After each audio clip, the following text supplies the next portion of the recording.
McHenry, is co-founder of the Food Not Bombs movement.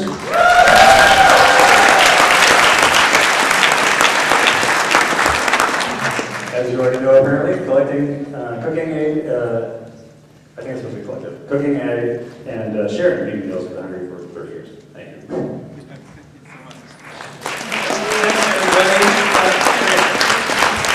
It's an honor to be here tonight and to speak here to all these people that have dedicated so much of their lives to changing the world for better for animals.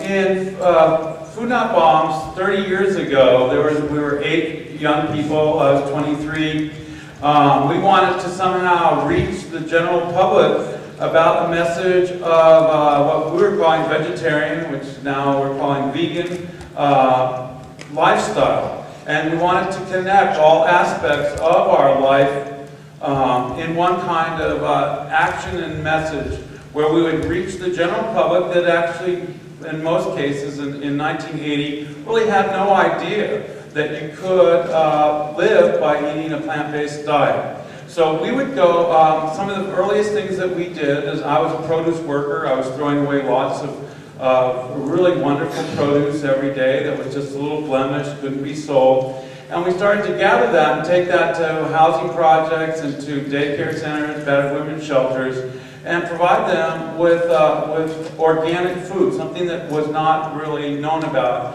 in a mainstream kind of way. And then we would also take what was left over and we'd make it into meals and do street theater with that food in Harvard Square and the Boston Commons and rallies and concerts and other public events. And we had a number of actions that we did. We did one called the Tofu Challenge, which was organized next to the Pepsi Challenge, where we made tofu smoothies. And we would give out our little tofu smoothies and tell the people, well, there's more nutrition in this one cup of tofu smoothie than all the Pepsi products on earth.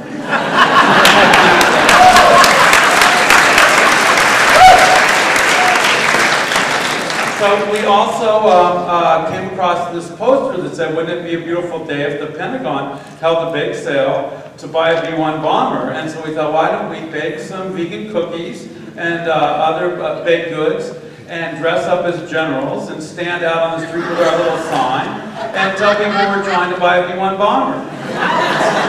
So it was from that kind of street actions in Boston that we did, and in New England, and we'd go down to New York and Washington, D.C., and up into New Hampshire and around Vermont and so on, trying to introduce people through this kind of fun-spirited way that a vegetarian and a vegan diet was actually really tasty and really exciting.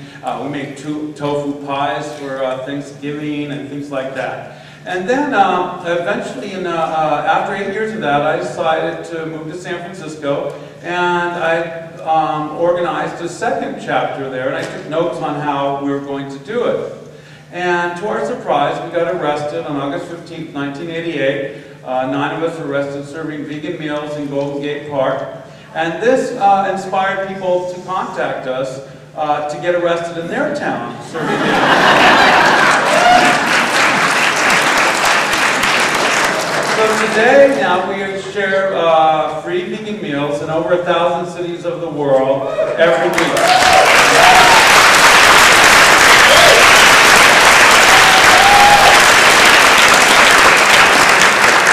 And we've also had some other interesting things occur. Even though we're one of the top 10 terrorist groups in the United States, let's everybody's aware, we had some volunteers who witnessed the attacks on 9/11 in Manhattan at the World Trade Center and decided, well, the rescue workers are really going to need something to eat. So we went down to the site in Manhattan and we went to the Staten Island Ferry and we set up our literature and our table and everything and started handing out vegan meals to the rescue workers when they got off their shifts. Arby's thought that was a great idea too. It came about 3 days later. And to our surprise, the firefighters and rescue workers had no interest in the Arby's roast.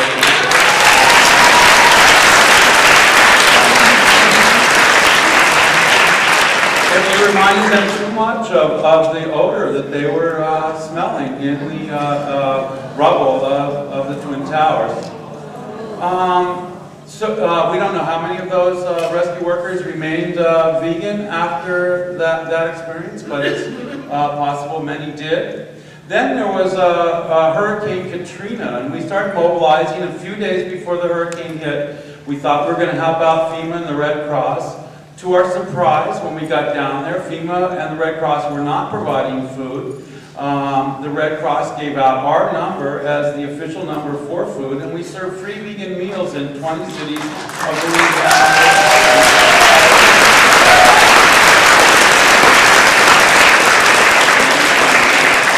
And for 8 months, the survivors of that hurricane were strictly vegan.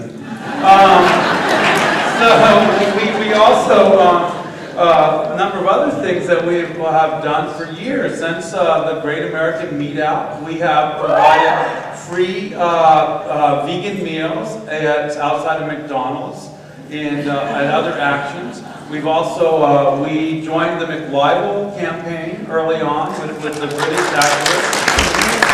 And we've been serving free vegan burgers outside of McDonald's. There's actually, we still do this on Anti-McDonald's Day every October 16th in hundreds of cities around the world. And McDonald's is aware that Food Not Bombs will be showing up with our vegan burgers on that day. And I've served vegan burgers in Zagreb, Croatia, and Belgrade in Serbia, and Utrecht, Holland, and in many cities in the United States and in Mexico City. And this is something that happens every year. As we also do vegan meals on Buy Nothing Day all over the world. We also around the world in Serbia or in Slovakia. We when the Czech Republic and Slovakia split, it was discovered that there were no animal rescue shelters in the new country of Slovakia. So the Food Not Bombs kids in 24 different cities decided that what needed to happen was to start their own animal rescue shelters, which they did. And they became national heroes of that country for having created this system of animal rescue shelters. Then Food Not Bombs kids in the Arab world were disgusted by the concept that as a religious celebration they would have to sacrifice sheep and lambs to celebrate Islam, and so started organizing to change that as a concept. And so they've been working on that kind of project. Now, Food Not Bombs has added many other aspects. Besides sharing meals at many animal rights protests, at anti-hunting actions, at protests against vivisection, anti-fur actions around the world, and introducing people to vegan meals. We've also started programs like Food Not Bonds, where we teach young people how to take their abandoned lots in their communities and grow organic vegetables. And we're currently, at this point, baking vegan bread in front of the White House every day in a solar oven. And we have a message to Obama and to the public that we can actually become both solar and we can become vegan, and we can teach Americans and people around the world to grow their own organic vegetables, and that we really can change society. And so I really, if you, in your town, you probably have a Food Not Bombs group. We'd urge you to really take your organization and unite with the local Food Not Bombs kids, and to invite them to bring their vegan meals to your action, and to provide our local chapters with literature about the projects that you're doing, and to really unite with Food Not Bombs everywhere in the world with all the different amazing messages that your organizations have. Thank you so much for having me.